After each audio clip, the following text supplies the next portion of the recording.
The Original Fighter's Voice. I'm your host, Don McGuire. This is a special, special night for me because our special guest, Mr. Kelly Pavlik, the Ghost, is tremendous. He has changed my life in so many ways, and we have a tremendous brother that is in between us, Mr. Johnny Steele, and I just love him to death. And Kelly, if we both love Johnny, then we got to be a little thrown off ourselves, wouldn't you say? Yeah, I guess so, right? but I guess in a good way. Yeah, I love the man to death. I apologize to everybody that we're a little late.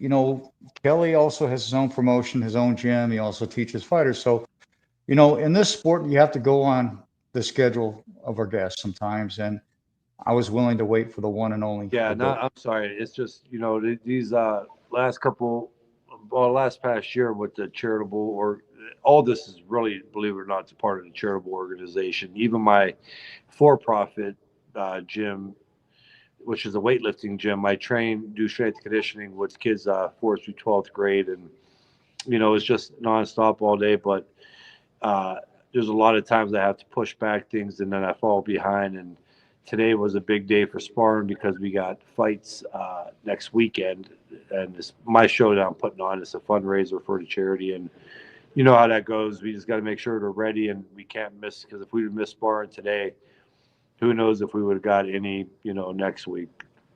Well, first and foremost, champ, you really don't have to even give me any kind of, answer because I was supposed to do the show with you yesterday and I ended up getting a migraine and being sick because I've had my cervical spine operated on. And those aren't always the greatest headaches in the world. And those days are harsh. But you're here now and it's a tremendous thing. When I talked to you the other day, we had a nice conversation. And I kind of want to start things out on this because I love boxing. Boxing is it's my true love next to Muay Thai, and what I saw happen this last weekend in a way was kind of a travesty to me, and I know a lot of people were saying a lot of things and this and that, but I just want to get your thoughts and then I'll give my thoughts. My perspective is along with yours, but I thought this Saturday night, the women's fight, Serrano Taylor, was probably one of the greatest women's fights, other than their first fight. It was one of the greatest fights that I've ever seen in the sport. Champ, why are people in this industry so quick to say CompuBox tells a fight or, you know, they're behind that fighter. So, oh my God, she got robbed. First and foremost, it was a beautiful fight. It was a tremendous fight. Instead of degrading it, we could have had one of the greatest fights in women's history going out on the books. But what are your thoughts, my brother? You're 100% right. Look, I think a lot of it, to be honest, and I say this all the time, and I think when I explain to people what I mean by it, they have a better understanding. I think social media has killed sports. Okay. Think about what I say here. I don't think you'll ever see another mega fight. I don't think you'll ever see another superstar athlete. And I'll use an example. Let's just say the LeBron James, Michael Jordan. Okay, 23 years ago, LeBron James came in the league, and everybody was like, "This is the next Michael Jordan. Oh, he's better than Michael Jordan." The man went off and just started tearing it up, not winning championships, team sport, but just you can see he's 3 inches taller, 15 to 20 pounds heavier than Michael Jordan, could jump every bit as high, run faster, dribble better, shoot better, um, better field goal percentage, 3 point percentage, better field goal percentage.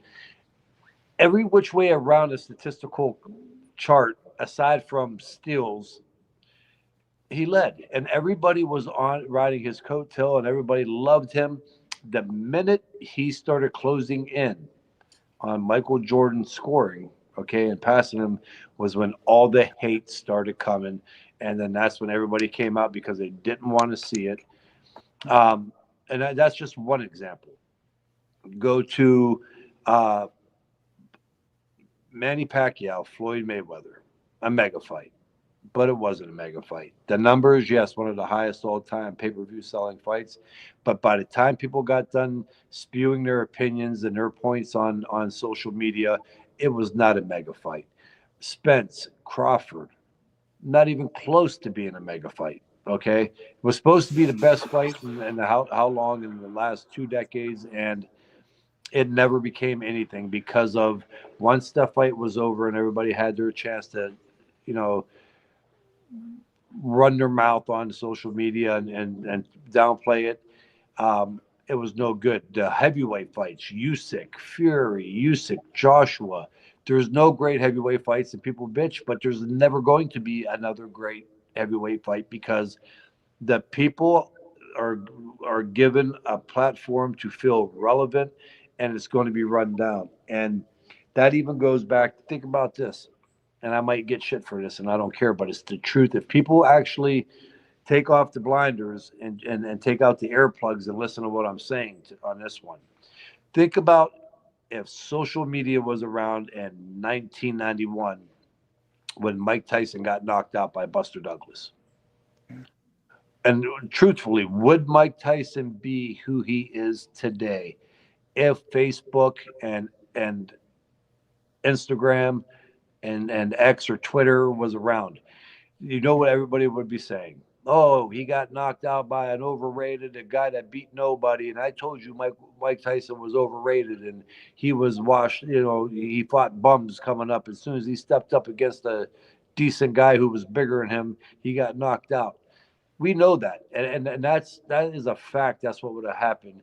And Mike Tyson, he would not have the legacy today or have that reputation because of that. And so going back to the Serrano fight was a fantastic fight.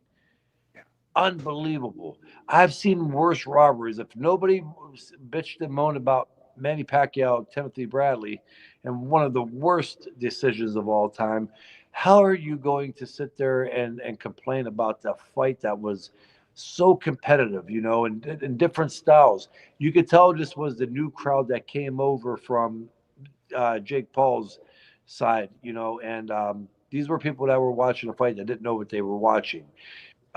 Katie Taylor, she threw 5 to 6 punches, on returning punches or countering Serrano. Some of the punches, Serrano were landing the harder punches. So it comes down to how do you judge the fight? Ring generalship, to be honest, I was going with Taylor. Overall, who did I have winning the fight? I thought Serrano won, close fight. I'd give her maybe a round. But it was a fight where I was actually looking for the draw. So that way, maybe we get to see another one of those again. It was a fantastic fight. The female boxers and the female community should be so excited about a fight like that and embrace it. That was just a phenomenal fight. And instead, everything turned into who could make their best point on Facebook, or in the boxing groups after the fight. That is so true. And, it's like, I watch these people because I do this show. I also write, about, fighters and different things, and I write articles and like I tell everybody, like Burt Watson, who was on my show yesterday, he said, if you don't want to complain, then don't let it go to the judges. Especially if you're walking into a fight of that magnitude and your competitor, you go in there and you don't let it go to the judges, because if it goes to the judges, Texas is crooked anyway, so I don't really give a crap. They can get mad at me all they want, but you know, I understand there's unintentional headbutts. Well, most people don't even think to look back and see that one was orthodox and one was a southpaw. First of all, you're going to have headbutts that way. Second of all, both fighters lead with their head anyway. So when you got two fighters that are ready and eager to throw, lead with their heads, one orthodox and one southpaw, you're going to have that situation. But like I told everybody says, well, Serrano this, Serrano that. I said, you know what? Too late. Went to the judges' scorecards. Even with the point taken away, Katie Taylor still won. So what's there to bitch about? Everybody wants to complain. And I think you're so spot on about social media, because social media just ruins a lot of things. It's great. Don't get me wrong. It's great for the original reason why it was set up. For people who contact, and it has its benefits. And then it's the other part. I mean, people live two different lives on social media. You know, you got people that blow themselves up to be all this and to be this person, to be that person, and then they live another lifestyle when they're off the internet and they're off social media, and that's the bad part about it. You know, people just get on there and they spew whatever it thinks will bring them more attention, and and it does. It hurts, and even with that fight, like that was a fight. Why can't people just talk about? There was people. Don't get me wrong. There was people, saying it was a great fight and one of the best that they've seen. But then a lot of them had to end it with, but it was the biggest robbery, and this is why sports suck or boxing's horrible, and that wasn't the case in this fight. No, it truly wasn't. You know, Kelly, you've never met a buddy of mine. He works with me in the bare knuckle promotion. Matter of fact, I know you've seen the intro. Is there a chance that Ghost would like to step up into something like that? And what, bare knuckle? Yeah, The fight? yeah. No, I can't. I think you'd beat half the squad anyway, bro. I But think so too, but you know what? It just sounds better when I say I think I could and now kick their ass, but I don't have to really go and show that I would do it. Just sit back here, keep whatever skin that's in place that's not scarred up already, the way it is. I'm getting 42, and all these scars are starting to droop and everything, so it's not good. I don't need any more. I got 20. I got 20 years on him, bro. What are you talking about 42? He's only 4 years older than my son. But you're still a bad man, champ. You know, Steve Rothman, he runs the Fighting News, an organization that's 10 times bigger than mine. He also does apparel and everything along that line. But when I'm down in life and I can't really function to the 100, I bring him on to help me, get through the shows, especially after what happened yesterday. But first and foremost, Steve, why don't you introduce yourself, sir? How you doing? Doing Nice good. to meet you, Kelly? Good. You had that statistic down to a point against LeBron James and Michael Jordan, except one more. Michael Jordan got that many rings. Ring. Yeah. Yeah, So he got 6 with Pippen, but what does he got without Pippen? Listen, everyone loves Scottie Pippen. I mean, for No, sure. the thing on that, but not to interrupt, and I get it. But you see, even there was an argument. Montel Griffin, good friend on Facebook, former champ who fought Roy Jones and all the guys, James Toney. Montel, he agrees, and like we say, we go, but you're talking about a team sport too. So first of all, to say because somebody won more rings or like Tom Brady really like, do I think Tom Brady overall was really a better quarterback than Peyton Manning? No, I don't. I think he had the teams. He had Bill Belichick. You got to remember Michael Jordan's teams were stacked for that in that era. They were great teams. Yes, LeBron had a stacked team with Miami, but also it was very common in the NBA league. He also played against other stacked teams. It's not his fault that when you're playing with 5 other guys, I mean, if you go, he had more rebounds. Now, you got to understand this too.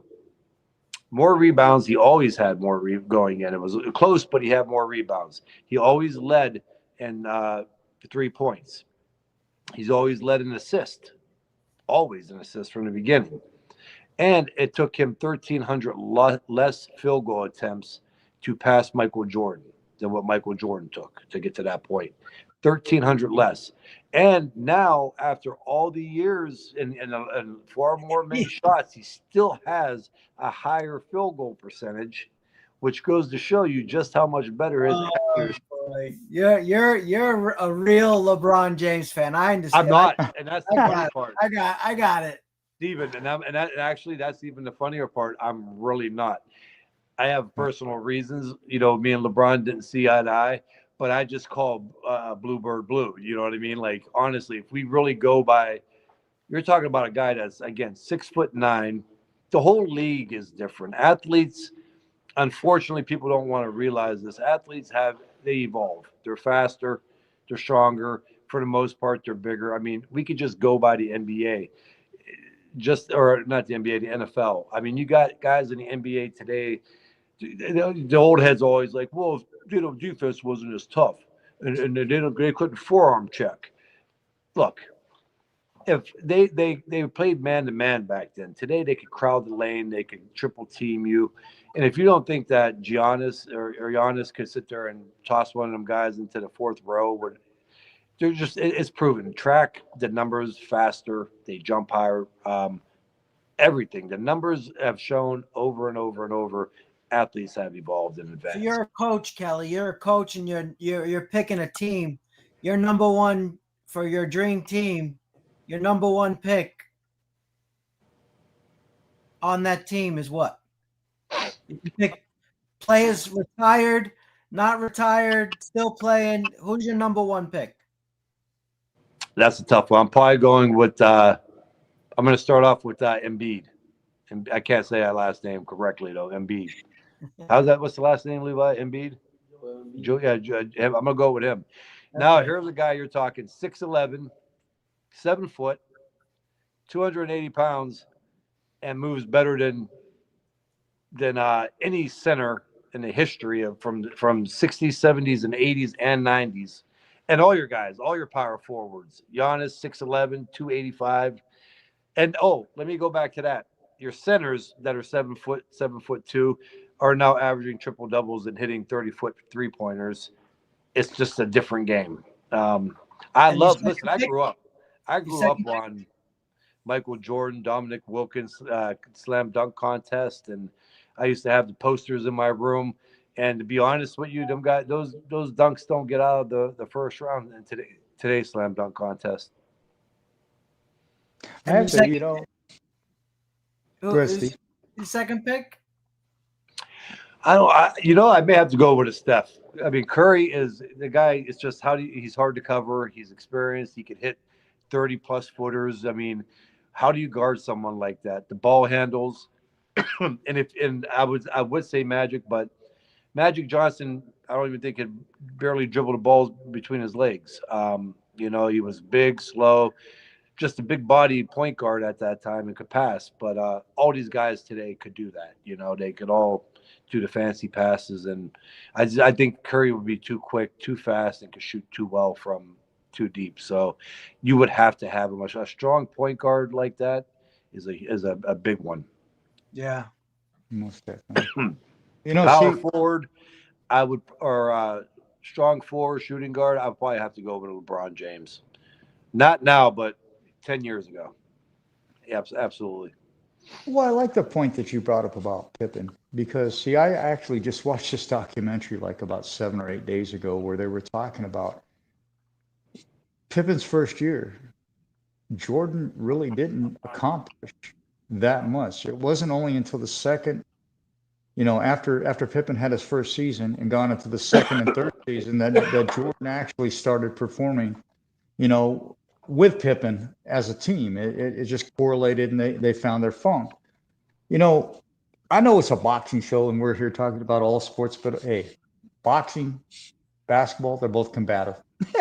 Because I'm not taking one of them elbows. Well, I knew Bill Cartwright. I knew when he played for the Knicks, he used to go out with my oldest sister, and then he played for Chicago and became the coach. And so, I know Bill Cartwright real well.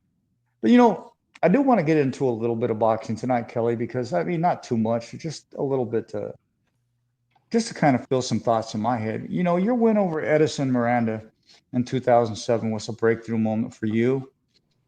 Can you take us through that fight and what it meant for your career, my brother? Yeah, that was a huge fight. Nobody was giving me a chance in hell in that fight. Both undefeated knockout artists. Edison Miranda came off. He beat Alan Green. At the time, was a big contender. I think champion. He fought. The only draw or loss he had was, I think it was a draw to Arthur Abraham in Germany, and we all know you almost got to put them in a body bag to get a decision over there. And I hate to say that way. So when I fought Edison Miranda, they weren't giving me a chance, no matter what my record was, or the big fight was Artucci. Everything was Miranda was the boogeyman of boxing at the time, and I think that's one of the big fights that obviously put me out there and put me in the number one mandatory. But I think the way that I went in and beat Edison Miranda is the biggest thing too, to take from that, because first of all, again, nobody thought that I would have make it past the third or fourth round, and then to not only do that, but go in there and dismantle him over a period of 7 rounds was, I guess, impressive to a lot of people. You know, Kelly, you've been on my show a multitude of times, and I know there's good parts of the sport and there's bad parts of the sport. I just want to know, how did you deal with the pressure and the expectations that came with being a world champion, my brother? It's tough. They always tell you like, oh, this is going to change, that's going to change.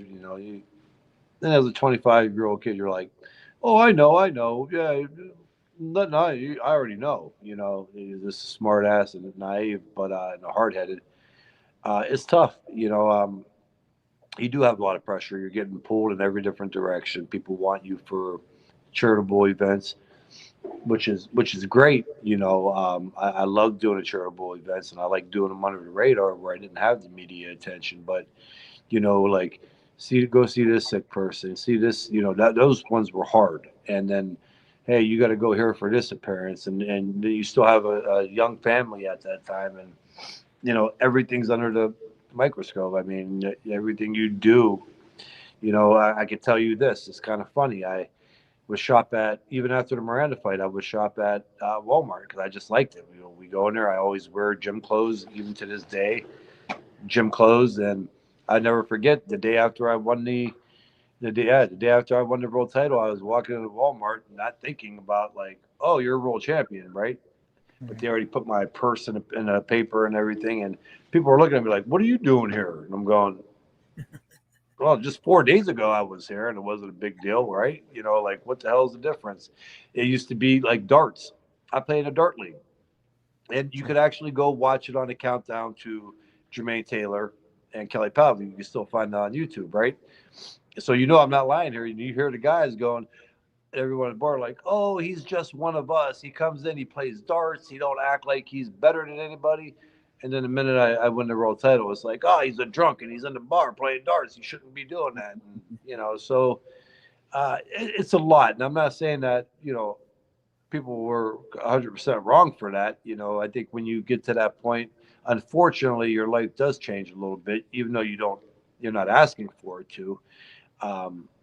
But yeah, there's just a lot that comes along with it. And I think some kids that are getting ready to break into that, I think there needs to be more consultants, in the sport. People there, to kind of really show these kids, you could, like I said, I was one of them. My dad, thank God for my dad. Honestly, he prepared me even before I won the title financially, get myself set up and doing the right things. And I ran into a little bump in the road at 21 years old. And thank God it was only for a couple $1,000s. And I was able to get out of it. And once that happened, it was like, oh shit. We ended up getting, a financial team put in place and all that. So there's a lot that comes in. There's a lot of pressure. There's a lot of tugging and pulling. And listen, people are brutal. It's just horrible. It's horrible to some of the people that are out there, especially when they know that you could be a world champion. Yeah, see, I'm one of them people, and I'm gonna let you ask him a couple questions here in a second, Steve. But I've been in this industry. December 12th will be 41 years, and a lot of times I don't know how you champions do it, because from commissioners to promoters to whoever, they create a lane and they want to tear down people, and they don't even know the person's story, but yet they run. And like you said earlier about with social media is a very destructive tool when it's not used properly. And I found myself way back many years ago when I had you on the first time, and I'm not ashamed, I'm not going to say any names, but me and you, we talked about this. People make accusations, people say things, doesn't mean they're true. And like I told you the other night when we talked, what you did from 2000 to 2012, should be commended, you know, and nobody should open up their damn mouth about an individual unless you personally know that individual, you know, which is this individual don't know you. And so it really pissed me off that much more because they were spewing it to a bunch of people on their show. And it's like, you're not the first person that this person has done this to. And see, I like my show to be the fighter's voice because you can come on here and say whatever the hell you want. And I could see that you've done quite well. You have your own promotion, you have your own gym, you give back to the community tenfold. You know, so how hard is it to, like I said, you know, become a champion and then have to deal with all the bullshit that comes with it? Yeah, I mean, it's society, I guess, right? I don't know how else to word this, and I don't, and if I word it the way I want to, it makes me look like I'm saying I'm better or that certain people are better than other people. That's not where I'm going with it and No. what I'm trying to say. But the more successful you are, the more other people kind of bring you down, and they couldn't accomplish half the shit because it's just not only winning a world title or getting drafted by the San Francisco 49ers or by the Cleveland Cavs or making the farm team for Montreal Expos and climbing up into the major leagues. It's getting paid, millions or having $1 million in your pocket. It's also what the 99.9% of these athletes do that is under the radar for the community, for charitable organizations, and all these different things that they do. And now I would say roughly 98% of these professional athletes come from poverty, and nobody was there for them when they were coming up until they may have started to get to the end of their high school years, and then everybody wants to hop on, and that's when, because they know they're getting ready to go to a D1 college or they have a good chance of making it to the NBA or becoming a world champion. And these fighters do that, and they generate millions of dollars in communities in their local city when they bring their fights back home. And it's just more than becoming a world champion. There's a lot of other things that they do, and for somebody that sits back home on their ass doing nothing or going to work their 8 hours a day and not even taking 10% of their weekly paycheck and putting it towards a charity or towards a rescue mission for food or anything like that, or accomplish or contribute to society. And these are the people that talk shit, right? These are the same people, whether if the guy goes out and drinks, these are the same people that go out with barely enough money in their wallet to get by through the week, but they make sure they have enough to go and spend their weekend at a bar, right? Hey, when I went, I could have stuck the nozzle up my butt and stood there butt naked and drank, right? I have it like that. I hate to say it, I do, right? I mean, if anyone belongs, I'm not drinking my kids' money away. I'm not, or my electric bill, or taking from anybody, or bumming money off of people, or mooching or leeching off anyone. I did my thing, right, and I'm retired. Um, and I'm not saying that's right, but for most of these athletes, that's what it is, and everybody holds on to it. Do I get that? Hey, listen, they're held to a different standard and people look up to them. Yes, I get that. Okay. And I'm not defending athletes that go out and do something that's horrible, or an entertainer that goes and gets themselves in trouble where it's a horrible offense.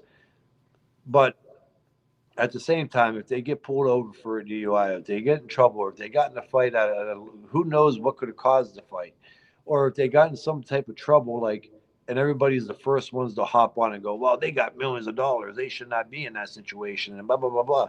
They're humans. These people came up harder than anybody, right? Or they say they should give back. Well, how about everyone? If everyone gave back, right? Take a 5% of your salary and donate it to charity. This world would be a much better place, right? But obviously nobody's doing that. So I mean, we could just go down this rabbit hole on that. And again, like I said, I'm not trying to say that. I know it comes off kind of arrogant, but it's the truth. Like, the better you do, the more it gives people more reason to talk shit about you. I never understood that, right? I mean, could you imagine if I walked into McDonald's and was like, dude, you ain't flipping that burger fast enough. Like this guy, you must have been out. He's a drunk. He must have been drinking last night. You can only get 4 burgers done in 10 minutes. Or if somebody went and was heckling a construction worker that was up on your roof. Same thing as them heckling athletes. What's the difference, you know? But it's crazy, but you have to be able to expect that. And going back, that kind of goes back where I said I think some of these athletes and fighters need consultants and people there to help them through that. You know, consult them through it and help teach them what's going to happen and be there by them, because no matter how much people tell you, once it hits, it's a totally different story. Yeah, it really is. I'm gonna get these out of here, and then I'm gonna let Steve ask you a few questions. My brother Paul Driscoll from Canada says, "Hello, Don Kelly, champion. How are you doing? Or how are you guys doing? We're doing great, bro." And then my adopted grandfather, Mr. Artie Lamparella, says, "Hello, everyone." And the king of slap, Mr. Ryan Phillips, says, "Oh snap, Kelly is a legend." That's awesome. Probably that slap box is no joke. I actually got a buddy. I powerlifted with Jonathan Davis, who's in that slap box and knocking everybody out. Doing good. Tim Sylvia. Tim Sylvia's doing that crap too. And Kelly, I think it's like I told you. I don't get fanboy, but I'm a fan of the Ghost. Because I've never seen anybody do what you did in 12 years. It's just incredible. And to see you have all your faculties. That's another thing in this industry, and I'll toss it to you next, Steve. I was getting ready to have Yaki Lopez on, and the same gentleman that talked crap about Yaki Lopez. Well, let's say so, because I'm one of the show. Who was the guy that was talking the shit? Randy Commish Gordon. Oh, that piece of crap! How the hell did he even get involved? Who did he? Well, he saw you guys were coming on my show, and then he made derogative, comments. And the thing of it is, when I was going to have Yaki Lopez on, he was like, "Does he even have his faculties?" And I'm like, "Bro, you don't even know Yaki." I said, "First of all, Yaki was born with a stutter. We had to teach him to bite his cheek, so he sounded a little bit funny." And I said, "He sounds better today than you do, bro." Yeah. So I said, before you go knock somebody, so I let him come on and do a show with me and Yaki, and I don't get people like that in this industry, man. You get a little badge, you get a little bit of power, and I'm not saying all the commissioners are bad, because I love a lot of commissioners, but this guy is just, he started talking shit. He started talking shit about me and my buddy Dominguez when we had the Punchline, and that was a show with no money put into it. We went and covered fights though, mega fights and big fights, and they were already starting to talk a little bit of shit. And I think Sirius has some interest in the show, and he started then. What do you call that when somebody's insecurity? I guess maybe. Yeah. Short dick complex. I guess I don't know, man. All I know is. Well, he's only 4'8", anyways. That's true. I tried to help the man out, but I like helping everybody, Kelly. And it's like, for people to degrade people, it just pisses me off, because I've been in this industry. I'm one of the last golden era photographers alive, and it's like, when you talk about hate in this industry, hate comes in more ways than being a champion. Because I'm the lowest man on the totem pole, just like Steve here. We're both photographers, but yet I'm a 10-time Hall of Famer. Yeah. And let me tell you, I was hated on my whole career. And then when I started taking the inductions, then I got hated even more. But then once you get to the top of the industry and you start surpassing them, then the whole world shits on you. So, it's like, you got to take it with a grain of salt, like you said, because you know what? These people, they're inadequate. They can't come and do what we did in the sport. I gave 75% of what I made in the sport back to the sport. Because I like seeing people succeed. I like finding kids that can't be seen. I like getting kids from gyms in the middle of nowhere that have talent and get them to where they need to be. Well, yeah, no, you do. I'm sorry to interrupt. I didn't mean. Sorry. You're good, champ. What did he? Not to harp on it with him, but it does get frustrating. Was he He just just said you left the just a sport, bro. journalist, or like what does he do? What is radio? Yeah, he does serious, and then actually he's live on his page right now on Randy Comishboard. But he basically said, "Oh, he left the sport as drunk and broke." And I said, "Bro, really? Because you don't know Kelly. If that's what you Broke. think, Uh, you're not broke, bro. Don't even say what I already know." and I never had to fight. I never had to throw a punch again. I've uh, put together the podcast that I funded completely from scratch into having two different gyms at 5,000 square feet and never have Promotion. to work. But you see, it goes to shit talking. And here's a guy right there that probably made his living off of other people's accomplishments and failures. Think about that. And I like a lot of journalists and a lot of people out there, and I hope nobody gets too offended by this. But again, I'm just telling the truth. There is a person that literally makes his living and his life is based off of somebody else's. He Saw writes that. about what somebody else does or talks about what somebody else does, whether it's an accomplishment or not, or their failures. And nothing, nothing has he done on his own.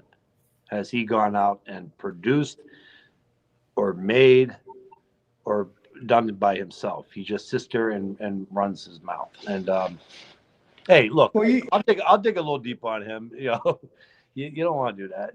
There's stuff. Everybody's got some shit. We could always bring it out, but everybody got skeletons in their closet, but I love it because I deal with the real. I'm not the man in front of the crowd with a mic. I'm the dude in the back taking pictures with you, chilling with you, becoming family with you. Everybody got to realize there's three types of people that do what I do.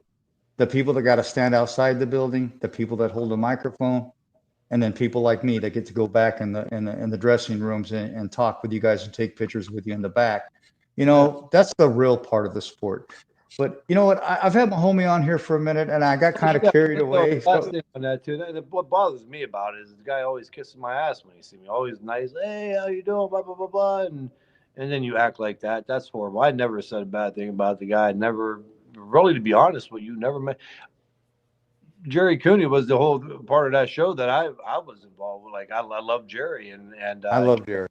because he literally accomplished it and made his name by literally getting in the ring and fighting. But I was always nice with them guys, and I never thought that he was a shit talker like that. That's kind of it goes to show you what type of person he's a false two-faced type person. That's Well, I that. remember when I was going to have Pinklin. I was going to have Pinklin Thomas on my show that night, and Pinklin was watching his show for some reason, and then we came over to do my show, and he was calling Pinklin a drug addict and this and that, and I'm like, what the, so I don't watch his show no more. It's like you call yourself part of the sport, but you want to degrade the sport.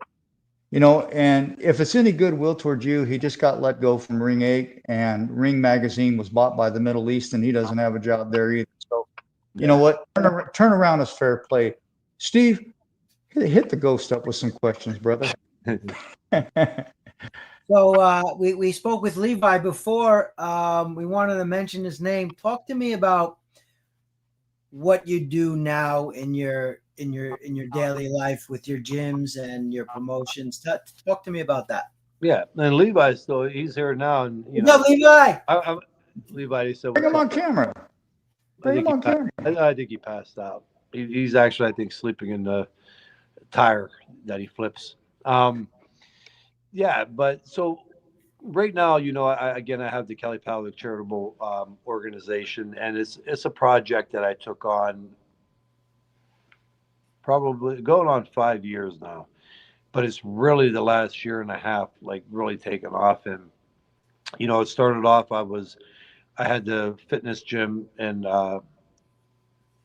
doing very well with that. I had about 300, small town, about 350 members though. Really took off, and then I started doing strength conditioning. And as I was doing the strength conditioning, it was a low income area, and the kids were coming in, and I would get siblings, and I would tell the parents like, all right, well, if the kid's going to come with him, I'll just charge, $50 extra for the month, instead of charging you double. And I see a lot of times like the mother go, we can't we can't afford that. So they didn't fall in the underprivileged part, but they just did a little too well to fall in the underprivileged, and I felt bad charging. And so I started a charitable program to be able to bring these kids in and train them for free. And I, fronted all the money. I paid to have for the attorneys to get it drawn up, the equipment, the strength and conditioning equipment, and have the kids come for free. So the parents now don't have to worry about spending any money at all for the kids. And then from there, I was like, I'm just going to do all different sports, strength and conditioning, and then I'm going to do boxing. I'm going to do boxing at one location though, because for boxing it's a little different. You have to be there all the time, and you can't have 3 or 4 different gyms. So I went through all that. I was talking with the lobbyists and local politicians and grant writers, and ended up going in. They were like, "Yeah, get the boxing gym." So I got a boxing gym, and I'll give you guys a little, like, it's really nice big ring. Went with the fancy lights and everything in here. Big I gym, like. 5,000 square feet, and started getting that ready. And don't charge any of the kids at all. It's That's free. beautiful. I got 45 to 50 kids, in here. It's really just really cool. Now I'm also traveling with them, so I'm preparing kids. I got to train the football players different than the boxers. I got to train the boxers different than the baseball. I got track. I'm real big in strength conditioning, especially like just the advancement. Again, going back with sports, this day and age, you got to really work on speed with these kids and explosive movement. So big on fast twitch training and then also explosive strength training. And then for the boxing and wrestlers, it's a lot of muscle endurance. So I got to train type 2, type 1 at the same time. Even though your top trainers out there, like, you should never train type 2 and type 1 in the same day. Guess what? Boxing kind of have to. So not all the time, but, maybe about 3 days out of the week I will. And it's really fun. It's stressful, but fun. And then in between all of that, you're still financial advisor. You're going with him, working on things. You're working with local politicians to get funding. You're working on getting donations. You're taking kids to spar in different cities that's an hour away, and all while trying to still with my own family, make the time and be there for them. So, but it's a project that I'm up to my waist in, and I don't ever quit or back out at this point. I think everything is really starting to roll, and I picked up 2 juvenile probation court systems, so kids that are troubled. I got another wrestling group. I'm working with some of the kids from a school now. I teamed up with some of the kids that are in bad situations. So yeah, really moving along and coming along pretty nice. Is your family involved in with the gyms with you? Yeah, so my wife, she really wanted to work, and she ended up going to work. She wanted to get out of the house, and she gets off at 4 o'clock and literally comes, to the gym to kind of put the young kids, like the 10-year-olds and 11, because they're all over. No matter how much you try, this they're kids, right? You don't Yeah. want to let a kid and make it miserable for them to come. So she kind of just comes in and will keep them busy and puts them on, foot agility drills and different things like that. So my son, he's in school now, sophomore. My daughter's in college, but she was helping. Actually, last year she would cover some of my classes when I had to be at another one, and she would train the kids. And yeah, so they're all involved too, to a certain extent. And my son comes in and gets a chance to work out also for he plays football and basketball. So we keep him moving and keeping him working out pretty good, while making sure he gets enough rest. So yeah, I mean, it's really fun. It is, but it's also just I'm wearing thin too. It's I'm kind of hoping here that I get some relief where I can be able to put more people in different places and and have a little bit of peace of mind that the funding is going to keep coming. So Nice. I think it's great what you're doing, bro. Ryan Phillips says, I'm from Lorain, Ohio. Oh, okay, not far. It's only about maybe an hour 10 away. Yeah. Yeah. And here's one of our fighters for BYB, Tommy Turner. He says, "Good show, brother. What's up, Stephen and Kelly? I fought Kelly's buddy Roger Romo back in the day and fought on a card in Vegas with him when he beat up Sigmund. Terrence Crawford was on that card too. God bless you, fellas." Oh yeah. Yep. Roger Roma. I think I might have seen that fight. Roger was a good friend of mine. Yeah, he's brothers with Fernando Vargas. Roger Yeah. is actually training, a lot of fighters right now. He's even worked with TJ Dillashaw, some of the Eastern guys that Egas has, and then I keep forgetting the kid's name. I want to say Blake or whatever. He just fought Adrian Broner. Yeah, I can't think of his name. I know who Woo! you're talking about. That guy. Yeah, he's funny as hell. Blair Roger Romo trains him now, and the Flair.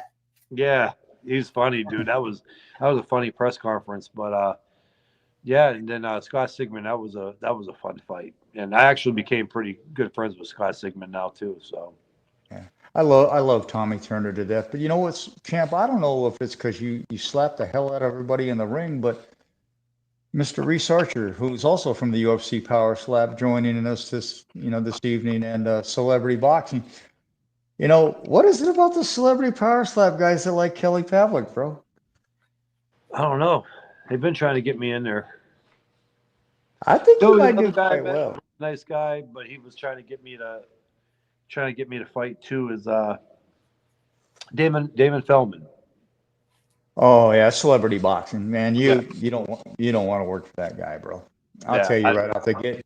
His brother owns BKFC, and Steve works for him, so I'm not really going to go too dwell into that part of it. But kind of like the commish kind of thing. Uh, Chris Shaggy Gonzalez says, "Hey Don, can't wait for BYB Extreme Fighting Series to come back to Pembroke Pines December 6th.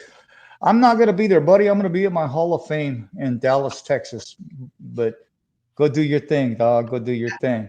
Don, and Kelly, I got a question. So, how much money would you have to get to stand there to get slapped in the face? Listen. Like that slap contest. Oh, listen. You're gonna have to pay me. You're gonna have to pay me. But an unrealistic amount that they're going to say, get the hell out of here. I mean, bare minimum 4 million to smack me across. Like, that's what I'm saying. I'm not hurting for money. So 4 million, you to smack me across the face. But here's the thing, and I don't want to scare, but listen, since I started going to these Hall of Fames, I was inducted in Atlantic City We're and actually in one Hall of Fame together. oh, yeah, we are. That's pretty cool too. So yeah, and then I go to the international. They invite me out, and when you see these fighters, and they're not old, they're in their early 60s. They're still a shitload of life left, but they're pretty bad. And I actually, it was funny. The guy had mentioned I forget that shorty's name. I wish I would have retired 2 years earlier. I really do. When I go to these, so where I'm going with that is when I watch these bare knuckle, or not bare knuckle, these slap things, and these guys are Yeah. just getting knocked out. They're getting rocked 2 times. Okay, I think there's 3 smacks you get. So they're getting wobbled, dazed, brain damage, and then some of them are getting knocked out cold. And if they have 8 matches, almost 7 to 8 matches, their brains are getting rattled. Far worse than probably most boxers. Boxing's brutal, but you may go a couple fights without really taking those type of blows, or even getting your legs weak, right? Or getting buckled, let alone going in there and getting knocked out cold 3 to 4 times.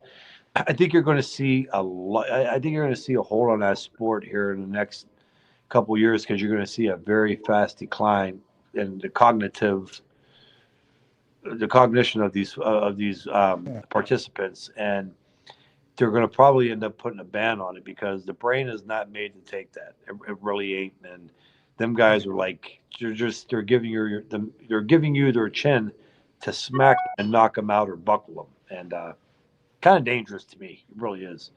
Well, when you look at Ryan Phillips and you look at Reese Archer, those are two gentlemen that have came from a world of combat sports. 90% of the people going into power slap don't have that combative ability.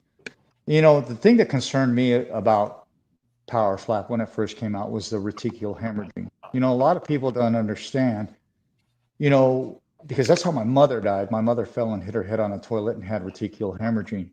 And I can guarantee you Ryan Phillips would slap the hell out of me a lot more harder than me hitting my head on the toilet. That's for damn sure. Oh, that's yeah. You know, Ryan will probably knock my damn eyeballs out my head. That's how big he is. But the thing of it is people don't really understand it. And, you know, it's like the new things. It's a circus. The circus comes to town. It's a fad. Do I think it's totally that way? Well, I kind of know Dana White really good. And he's sticking a lot of money into this. So I'm with you though. I'd like to see what's going to happen 10, 12, 15 years down the road, bro. But Ryan did answer us back. He says, for me, I watched Kelly dominate back in the days, and his skill was unmatched. I appreciate him and what he does for the community. I appreciate his opinion on power slap and do not disagree. He agrees with you, bro. And I'm just not saying that, you know, I'm not just saying this because he's on here and I'm very appreciative. No, he agrees with you. Yeah, but you know, these guys, they're trained. There's a tech, just like with anything that somebody does, right? There's a technique. These guys are slapping harder than most people punch, you know, than most boxers punch. Okay, and there's nothing to block it. It's just it's tough, you know. And like I said, we worry about boxing, right? You know, boxing compared to MMA is far more dangerous than MMA. Now, you tell the average person that don't know combat sports, they're going to be like, "What? You're crazy." MMA is more brutal. Don't get me wrong, right? You got elbows, knees, all that stuff. But as soon as you get dropped and your brain gets rattled in MMA, they stop the fight, and rightfully so, because you could get literally murdered if they don't. Um, and it's done. Or you may have a lot of the fight may be on the ground positioning for an armbar or a leg lock or a choke out. As we're in boxing, the only thing you could do is hit somebody from their waist up to their head for 36 minutes. Okay, and you could go out in that first round and get your brain rattled maybe twice and still have to go fight for another 33 minutes, 32 minutes, getting punched in the head while your brain's rattled and probably getting rocked or knocked out again a couple more times. Um, the trauma to the brain is far worse in boxing, and that's why you see many more deaths and long-term injuries. MMA, yeah, I think overall is more brutal. I watched that and them guys get kicked, and I said I would probably shoot that dude if he kicked me that hard. Um, you know, I wouldn't want to get hit with one of them elbows that they throw. But yeah, so every sport's a little different, and the slap boxing, you know, it's a technique, it's an art, but it's just brutal, and I worry about anybody. You know, you don't want to see somebody getting hit, and No. literally in a sport like that where they may end up with head trauma and CTE, literally 2 years into the sport. Who hits you harder, Sergio Martinez or Bernard Hopkins? Oh, Bernard. Sergio Yeah, could fight, Bernard. and everybody said Sergio was a hard puncher. I think he was just, very slick. And I was up in that fight going into the ninth round, and he didn't really do anything different. I think I hit a wall in that fight, but yeah, Hopkins was stronger, but I also fought Hopkins at light heavyweight. Is where I fought Sergio, but the hardest hitter by far was Edison Miranda. That dude. People tell you like he hits hard, and you go, "Oh yeah, I know." And you think you know. I already had well over 100 fights between amateurs and pros going into it, but you still never know till you get in there. And he hit me in the shoulder, the first punch he threw, and it wasn't even hard. And it was like, I went, shit, this is going to be a long ass night. Um, just one of them type guys with that power. But Yeah, Jermaine was pretty heavy-handed. Not a knockout guy, but fast with heavy hands. Bernard, I would say Bernard hit hard. Again, it was a different fight. My first fight up at 75. And then Sergio, I can see how Sergio knocked people out. Me, I obviously had a pretty good chin. I wasn't knocked out in any of my fights. Never. But yeah, but I think Sergio was just a really slick fighter. See, a lot of people don't. This is why I say I love the years of Kelly Pavlik, is just listen to the fighters we're talking about. And then you got to throw Andre Ward in there. Even though Andre Ward taught you a lesson, you still fought the greatest people Well, I didn't in fight. I was supposed to fight Andre Ward. I didn't fight him. I thought you I mean did. Hopkins. Well, I know you fought Hopkins, but I thought you fought Ward too. No, I lost this. I only had 2 losses. I was 40-2, and I lost to Sergio Martinez and Hopkins. And yeah, I was Hopkins, supposed that's to right. fight, and that was the icing on the cake for me to retire. Was when Andre Ward hurt his shoulder, and then there was the Super Six was still going on. There was like no real meaningful fight out there, and to be honest with you, I was done. Didn't want to do it no more. Yeah. Like I said, sometimes when you research, not everything's right, but I could have swore that was I could have swore you fought that fighter. I don't know but Kelly, how would you like to be remembered when you do leave this sport? Because you've created such an iconic trail for yourself and path for yourself. And I'm still going to stand by you fought some of the very best fighters that the sport could give you. Yeah. So, how would you like to be remembered in this sport, my brother? I mean, I had some pretty good accolades too. There are ones that are not put out there, but I had a stat guy. I forget who was doing the interview. The guy from that has title. Oh, okay. I know what you're talking about. He owns title, but the guy with him on the show, his co-host, was a stat guy, like a professional, and he told me that I had the highest knockout ratio going into a lineal middleweight championship. Now, I know like who the hell really keeps that stat, or thinks about it. But hey, guess what? If I was number one, I'm keeping it. So, but I was the third highest in middleweight championship history with the knockout percentage, and I think I was up there pretty high in punches per round.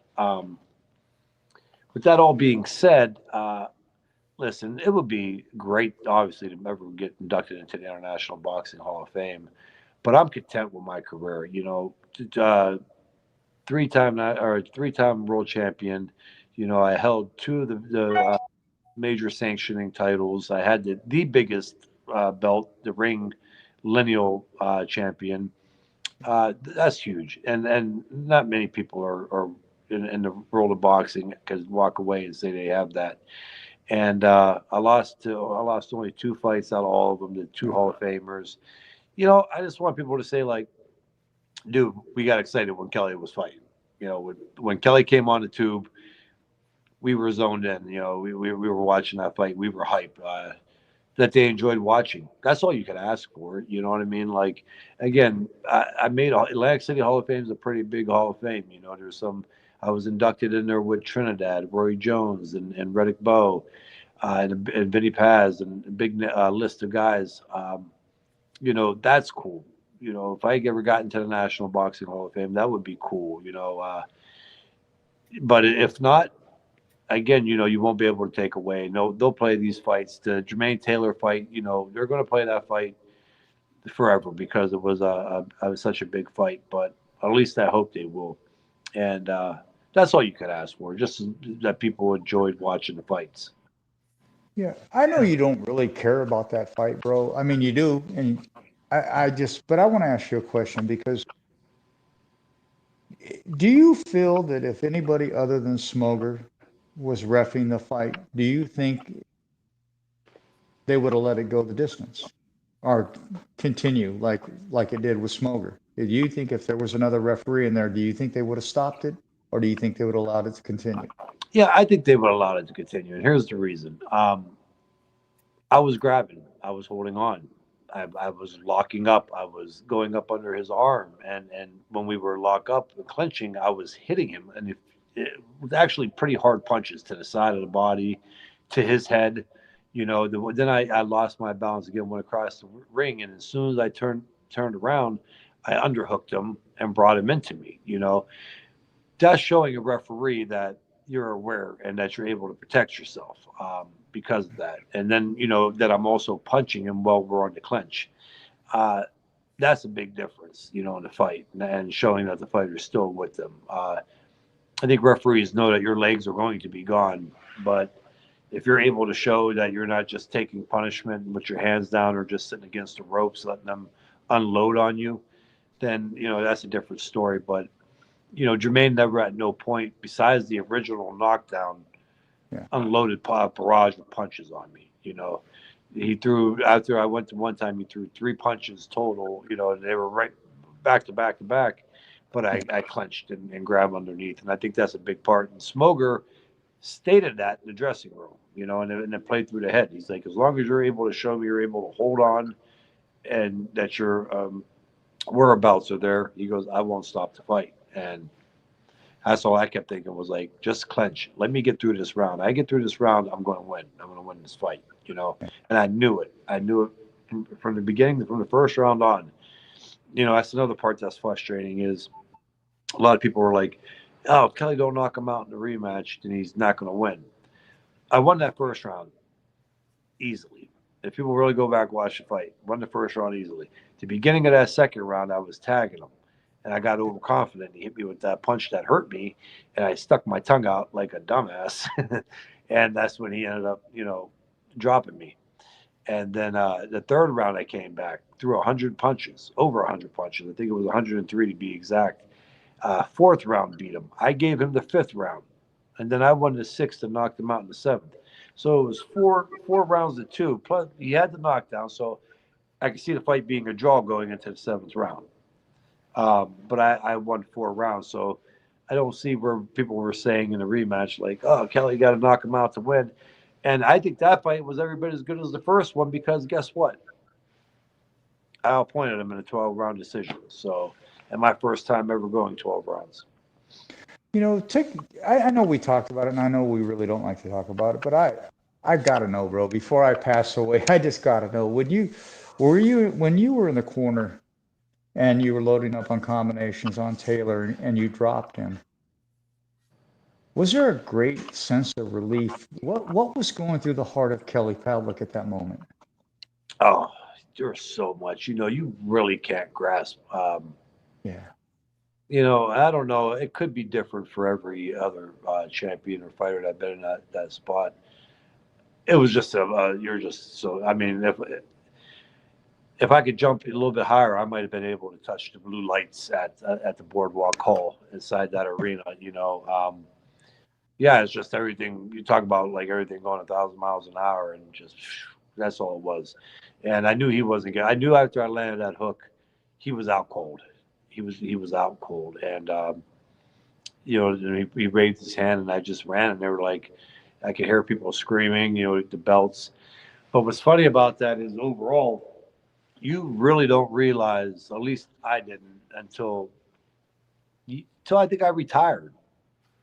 Yeah. The truly what you just accomplished on that night in 2007, you don't. Like, yeah, everyone calls you champ, and you look at your belts, and it's like, yeah, blah blah blah, I'm the champ. But when you retire and all the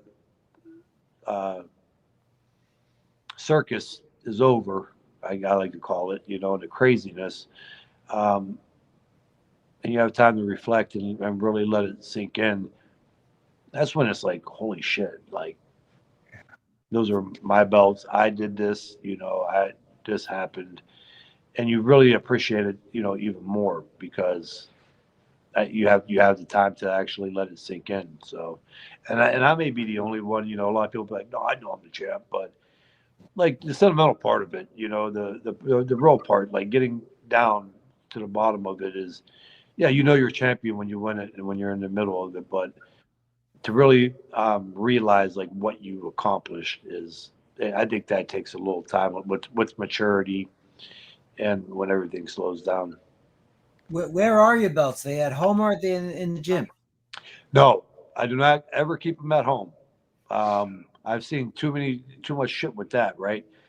I got a young family. Them belts ain't even mine anyways. So those are my kids. And then hopefully by the time they reach my grandkids, hopefully my grandkids care enough, you know. But I'll be gone by the time my grandkids are old, you know.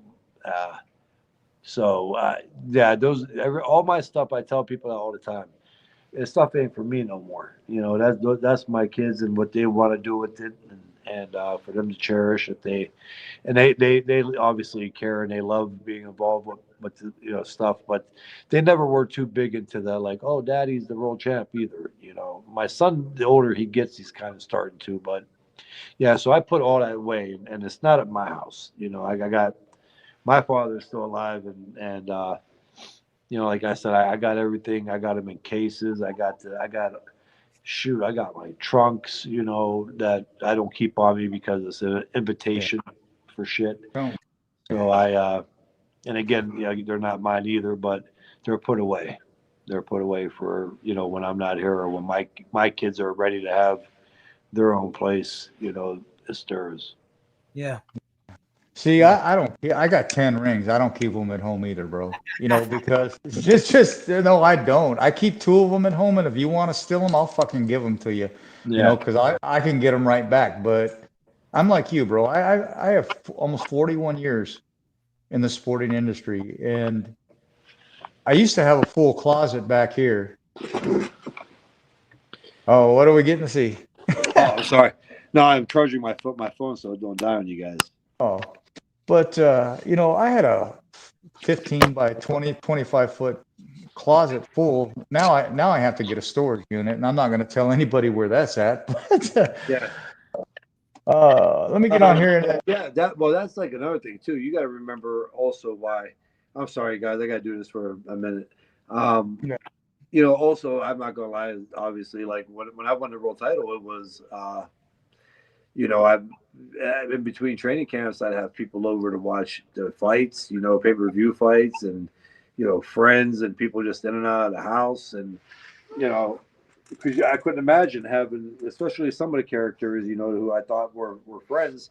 If I would have had those, 3 to 4 title belts sitting there in a case, believe me, they would have been scoping that out and getting in that house. So, I for that part I kept them, and then after like when everything slowed down, and I was just like, why would I still even bring them or give anybody the idea that comes over, if I have somebody come over and fix the washer and dryer or the furnace and they see it, you never know.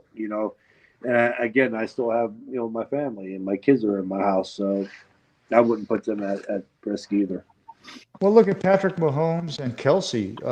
They believe it's either family members or teammates that robbed their houses. So, That, we're going to be figuring that out here pretty soon. But it I was got to get. Taylor Swift. What's that? It was Kelly Taylor. Pavlik. Oh, yeah. Oh, no. I was just glad they finally lost the game. Yeah. Right?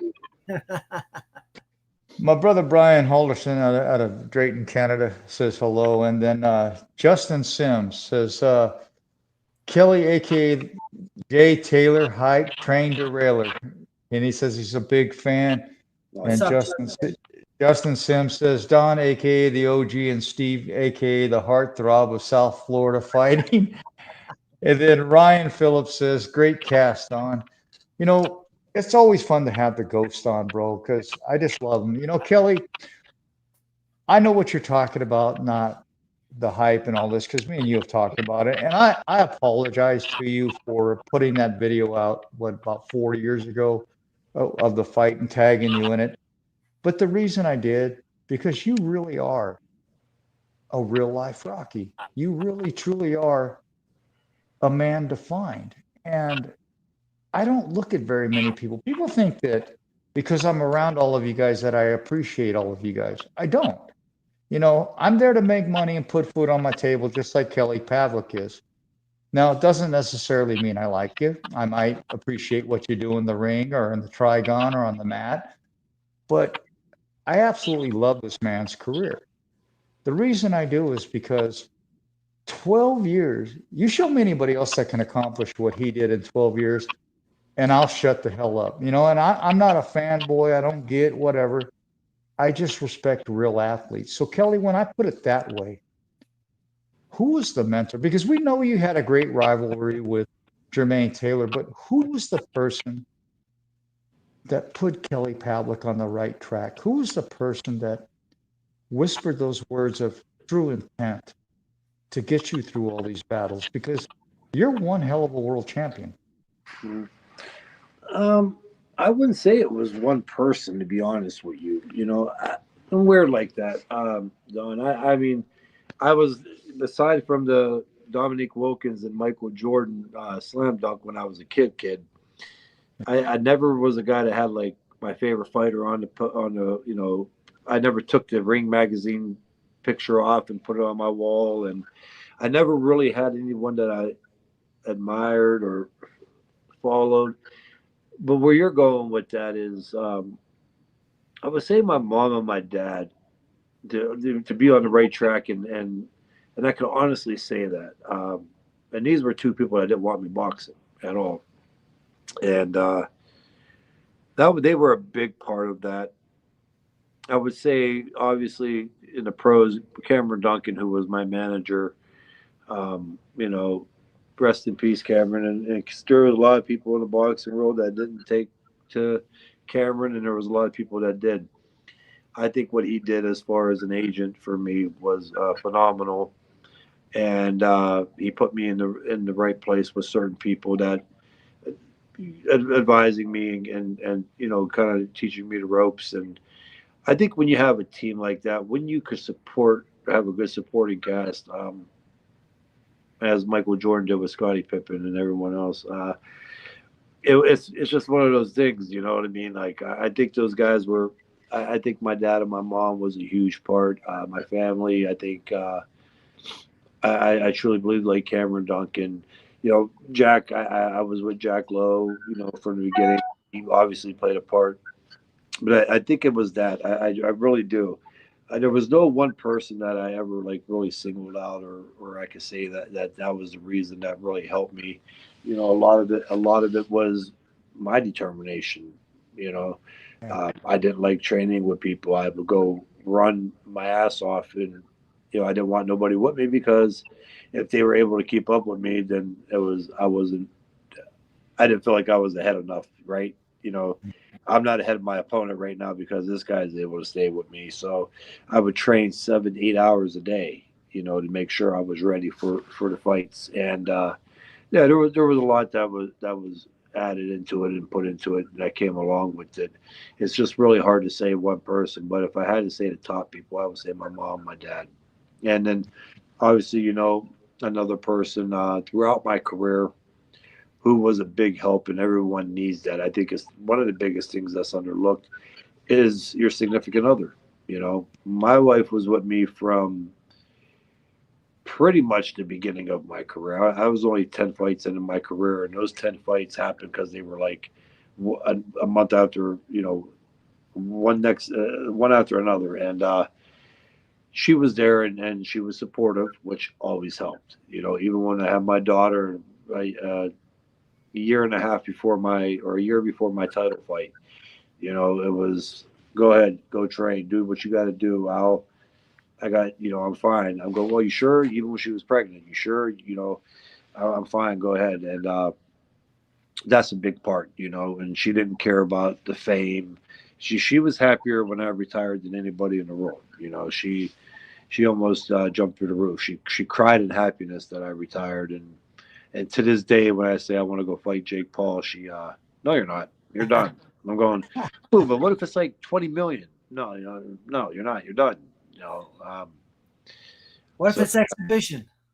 yeah, right. Well, it's staged. It's staged. He's not going to really hit me. Scripted. Yeah.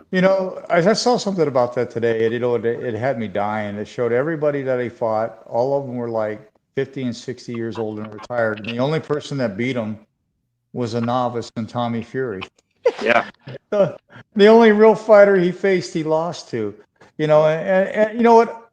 I would like to go back before last weekend because I don't want to see Mike Tyson's ass again on television. That just wasn't a very Yeah, that wasn't a very good moment for me. But he knew Kelly, he I was know, gonna do that too. He did. That was planned. He was. I could see him smirking right when the camera came on him. He went viral. The ass cheeks went viral. Yep. he was giving Bernard some cheek. Yeah. The ashy ass cheeks too. You think he would have put some lotion, some Diddy oil on those before he? Oh my God, Jeff! I can't believe you said that. Oh, I love it though. See The this? guys here in the gym, they always talk about it. My boy Levi over there always talk about that, making jokes. Diddy oil. But see that? He goes, yeah, you he, got he- a name he today. probably got something in the tire that he flips. Yeah, right. Oh yeah, 'cause I was trying to get you on here sleeping. Come over real quick. Hey guys, I'm gonna put them on real quick. Yeah, come on, Levi. This is a family show. Yeah. So, Levi, say what's up. Where I'm looking at. What's Here. up, Levi? Whoa, They need it on the side. Oh, okay. Yeah, that's What's Levi. up, Pete? So he's fighting next going on? weekend on the 30th. Hey, man. So, what are your expectations going into your fight, brother? Put on the show, man. Put my skills to the test. Best man come up. I think that's what's the word? That's the media trained answer, right? Yeah. Okay. And what's the answer you give your coach, brother? Beat his ass. Mm-hmm. Right on. That's what you got to say. I train hard. He does. So I can't, he's in here. He works out. He's a gym rat. He hangs out. He loves being in the gym. Trains hard. So you can't ask for more out of one of your fighters than that. Young man, you know what I honestly do? Because I ran Jackson Wink MMA for a year, and I've also been in boxing for 41 years. What I do to my fighters that really want to become a world champion, and they go to a different gym or come to where we're training them at, I always tell them, they said, "Where's a hotel?" I said, you're not staying in a hotel. And they look at me kind of crazy. I say, "You're living, eating, breathing in the gym. You will be in that gym for the next 3 weeks, and you're not going to leave the gym." And but that's where Kelly came from. That's where I came from, the school of hard knocks. That's the best way to learn because you engulf it and you don't have any distractions. But young man, you got one of the greatest coaches in the world. And I would utilize and take every bit of wisdom he gives you because there's not another boxer in this industry, with the exception with maybe 5, that can say and talk the talk and walk the walk that that champion right there has. You're a very lucky man, to be quite honest with you. Yes, sir. Where's the fight at? Tell us about where the fight is.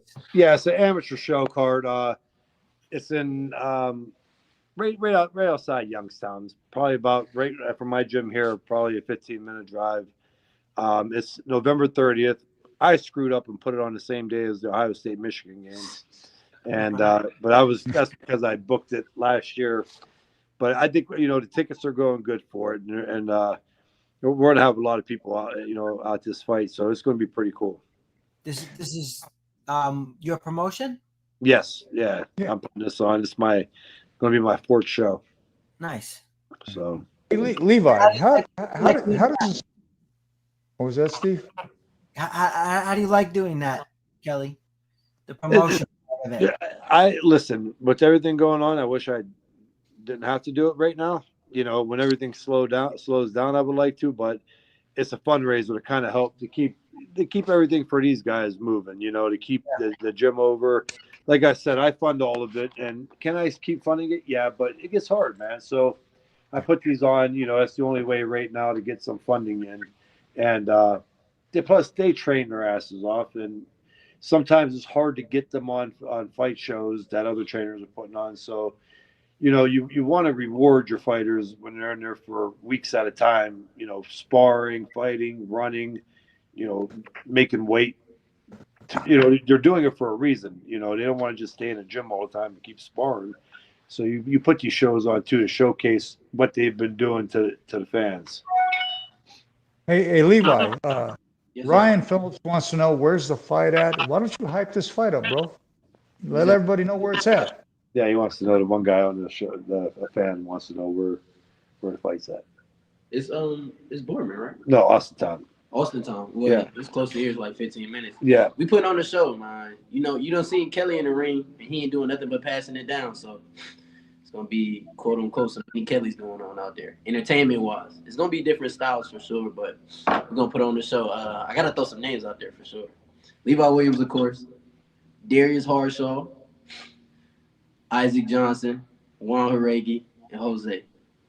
Remember those names. Yep. Those are gonna be some names. That Juan and stand out. Jose are twin brothers. Okay. Twin brothers that fight 6 weight classes apart. That's great. Well, I'm going to have Levi on the show. After your fight, have Kelly hit me up and we'll get you on the show, brother. I love sharing the young amateurs of the sport and young and up-and-comers because without you, we're nobody. Yes, sir. You know, it'd be an honor, man. I love what Kelly's doing. And Kelly, I'm even going to go out on a limb. You know, I work with the Sugar Shane Mosley Foundation, you know, getting their events and helping them and doing crowdfunding. I'd like to do that for you. We'll talk about that off the show. No charge. I just want to help Kelly Pavlik get things where you need to be and get the right people orchestrated in the right areas. No, I appreciate that. I do. Well, we all have to help each other, man. You know what? If we truly love this sport like we say we do, then we should get up off our ass and make sure that it's here 20, 30 years from now. One thing I will say about Mike Vasquez, even though it's bare knuckle boxing, he said, I'm not building something shiny to sell it. I'm building a glass house because I want everybody to see what I'm doing. I want them to see that I'm building it right. And I want it to be here 50 to 60 years from now for not just the fighters, but for my family as well. He said, I'm not building nothing to sell. And I think that's exactly what you're doing, Kelly. And man, I respect you for what you're doing because you're giving young men like this an opportunity to see that society doesn't always look down on you and society always will believe in you and push you up. This world is a twisted, fucked up place, but what you're doing with these young fighters is tremendous, brother. Yep, and like you said, yeah, they help me, I help them, and it's a small community, you know what I mean, and we got to have each other's back and hope for the best for each other, and that's all you could do. And you know, my biggest thing overall too is with all my fighters, including Levi, you know, you build a relationship, you know, it's a friendship, and with him, you know, he's 20, going to be 21, but he, you know, I'm almost old enough to be his father, not quite, but yeah, and you know, that's how I look at him. I took him in under my Darius, the other kids fighting Jose, and when you get to that point, it's also just like you want to see them succeed, you want to see them become successful, not only in boxing but outside of the ring too. And it's true, but the biggest thing is too, you know, it's a big responsibility, and my biggest thing is their safety. Yeah. Prepare them to go out there with them and lessen the chance of them getting hurt or something happening. You know what I mean? You can't baby a boxer. You can't, you know, put them in there, but you can prepare them as best as you can to make sure that when they go out there, they're ready and that they're not going to get hurt. Most definitely. And he's got the greatest coach in the world, brother. Steve, you want to wrap things up? Because I didn't realize I've had Kelly on here for an hour and a half. Yeah. Just thank you so much. It was nice meeting you. Levi, we wish you the best of luck in your career. And, you know, listen to this guy, Kelly, down here, because, you know, he can teach you the world. You know, you have his knowledge and just listen to what he says and you'll go far, my friend. He's learning a little bit. He's starting to listen. He's, you know, Yeah. still a little hard around the edges, but you know, it's the best thing for sure though, because everything he's telling us is simply from experience. So yeah, no better than that. And from the heart, bro. You know, if this man's giving you the knowledge for free, you better absorb it like a sponge, son. Yes, sir.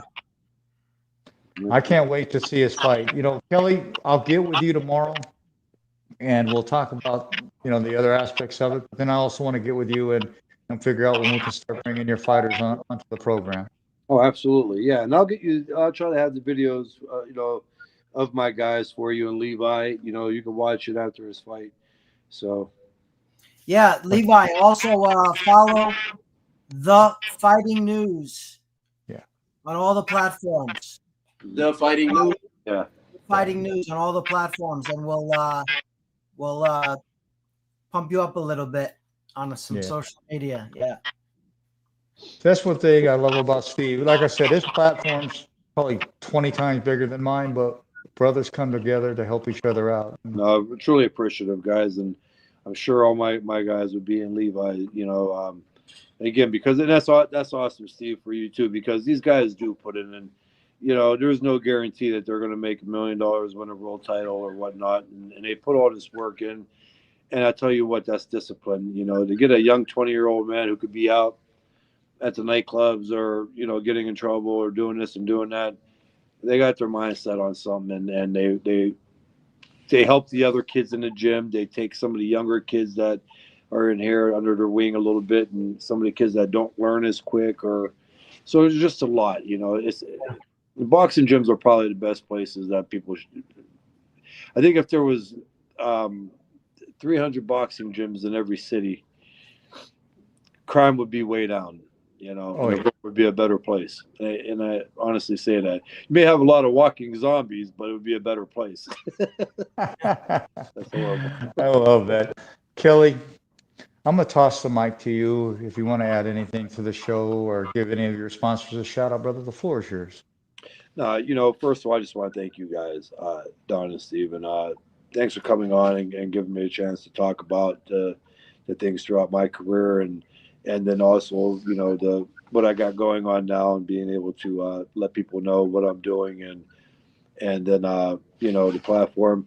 I think it was truly cool tonight. Some of them slap boxing guys coming on and acknowledging me, because I watched that. I watched them fight. I see it on YouTube, and that's pretty cool. And just everything, man. Thanks for having me on. Thanks for getting my fighter and letting him get his face on there, and get his name out there and talk about his fight. And I'm just appreciative, man. These interviews, been doing them now myself, going on probably close to 30 years, and never gets old. And as I get older, it's sometimes more enjoyable to have these conversations and reminisce. Yeah, most definitely. I feel just like you do, bro. I mean, I've been doing, God, about 25 years I've been doing my own show, and it's shows like this where we just really just shoot the shit and just have a good time and share your fighters. Because everybody already knows what you did. We just touch on it a little bit, but I think people really appreciate hearing from you, instead of some commentator or watching some, video on YouTube. It's better to hear your voice instead of our voice. And, that way there's no in between. But Kelly, it's and hear my voice, you got to have your voice too, your guys's too. So it's, it goes both ways. And I just, again, I always appreciate and the words and everything. And, anytime you want to do the show, let me know. And if I got a couple minutes free, I would do it in a heartbeat. It's just right now finding that damn time is tough too, though. So yeah, I know. I got you, brother. This is my second show today because I screwed up yesterday. So it's like, I feel you. But Kelly, keep doing you. I'm gonna get with you. We're gonna get Levi and your cast of guys on the show, and we're gonna make it happen for you, brother. Because I love working with the young and up and comers. That's what really. How did they say it when you're a kid? That's what really makes my dick hard. yeah. It really is, bro. Because I mean, why would I want to share somebody's story that's already been shared 1,000 times when I could share a young man's story? He was he was baffled by me saying Diddy oil. He's over. He's over there lubed up. Kelly, thank you so much, champ. It's been an honor and a privilege. Thank you, guys. Thank you. Appreciate it. God bless you, bro. All right, my man. Talk with you guys. All right, Kelly. Thank you. Right, bye-bye. Bye. So what do you think, bro? That's a wrap. What a nice guy. Wow. Can talk to him for another hour at least. Right? Hey, Ryan Phillips, hit me up. We're going to do a slap show. You didn't see Tommy Turner's comment? Yeah, I did. Oh, yes, you saw it? That he fought one of Kelly's friends? Yeah, I'm the one that's read the comment. Yeah, Come on, Pajero. Come on, bro. You got to admit, though, you got to admit you shit your pants when you went and looked and seen what that man did in 12 years. Yeah, a lot, right? Oh, man. You know, I can't believe I made a mistake. That's probably like the third mistake I've made this month.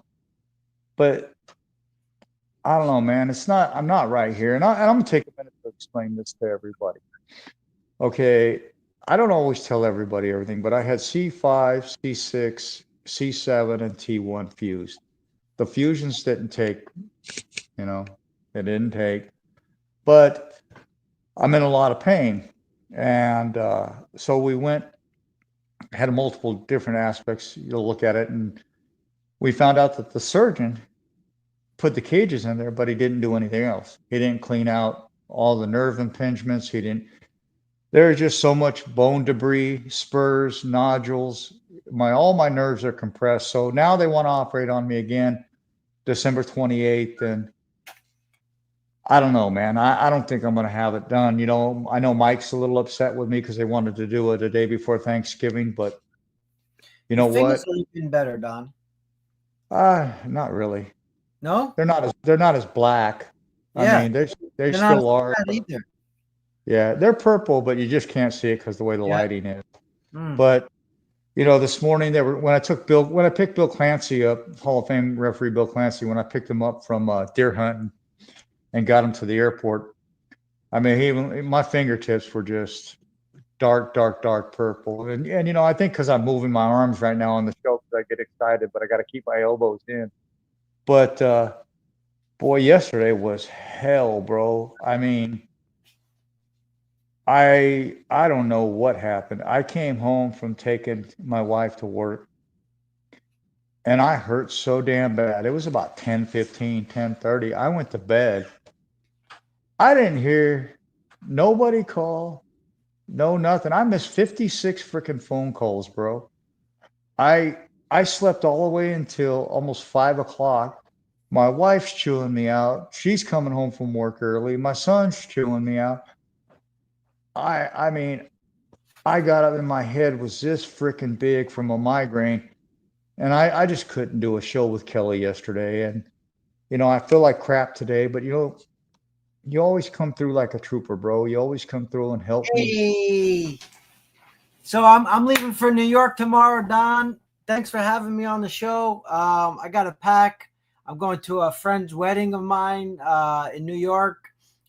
50 years old, first marriage. So, you know, I'm going there to party and celebrate him and his wife to be. And, you know, it's going to be cold.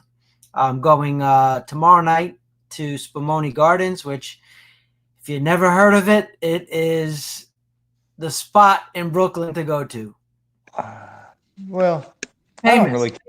I'll be honest with you. I don't really care for New York. I mean, the last time I was there, I was in Jamaican Queens, and that's not a really nice neighborhood, you know. And you know, when you only got one leg, it's a little hard when you want to go out to eat in New York because most people don't understand.